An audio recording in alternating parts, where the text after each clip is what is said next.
Evening, everybody. It's a little late, but I had to replace a keyboard. Evidently, they're not waterproof. Okay, so this is your first look Sunday night at the futures, and the chart on the screen is the gold.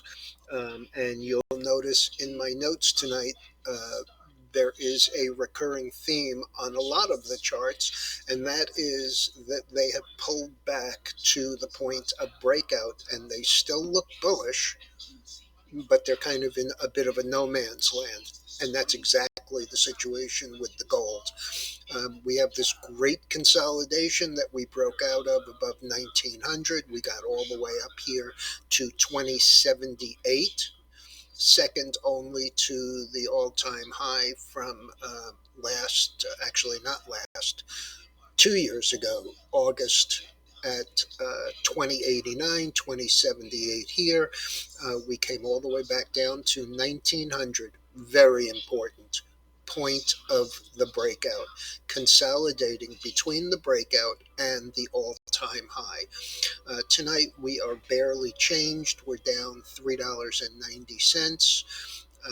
And last week we had a range. I was really thinking that we were going to get a move with a close above 2000. There's only one weekly close above 2000 ever. We got right up there to 2003, and then they brought it right back down and closed it at 1934.30. So we're about unchanged. I'm going to guess that we're going to try this 1900 to 1916, and we'll see how that goes. As far as the other markets, the corn is up a little. Now it's down a little. Same kind of situation. We have a position here, so I'm going to give you a look at it. We clearly broke out. We continued higher. The top of this is outside the Bollinger Band.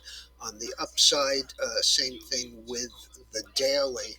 On the daily, it's a little bit more obvious, but we did get up here again, pulled right back to on Thursday, pulled right back to the point of the breakout, right here above $8, came back in 789.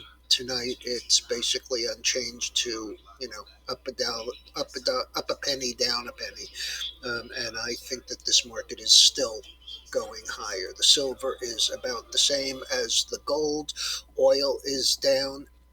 Really, kind of the same situation yet again. We had this blow off high. We came right back down into the same 96 area. Um, 100 has been an important spot. We got down there on Tuesday of last week and turned back up. And tonight we have touched 100.3. You don't get much closer than that.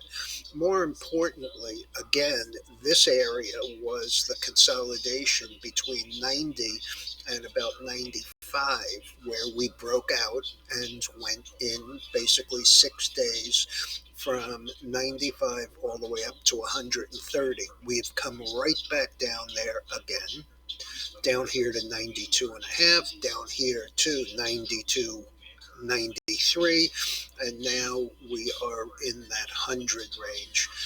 This would be an interesting downtrend line. All of the moving averages are right there. So we're kind of, again, in a no man's land between this fib number, which is at 96.47, and this one, which is 104 and a half. Whichever way we go, I think will be kind of interesting. I lean towards the upside. If you take a look at the MACD, it's wobbling above and below, but to me, it's getting less. It got less negative and went positive for a couple of days last week. So I think we're going higher there. Let's just see. Stock futures are sharply unchanged. S&P down 15, NASDAQ down 50, Dow down 100, and the Russell down 690. I'm beginning to take less of a notice in the stock futures at this hour, and more importantly, from about 4 o'clock on, back to the upside. The dollar is roughly unchanged. Ethereum and Bitcoin are both slightly lower, and the bonds are trying to bounce here. All right, everyone, have a good evening. I'll be back first thing in the morning. We got a lot of earnings this week. Tuesday is Microsoft. Wednesday, I can't remember who. Thursday is Apple. All of the big names come this week, so we'll have to be on top of it. There's also a multitude of economic numbers.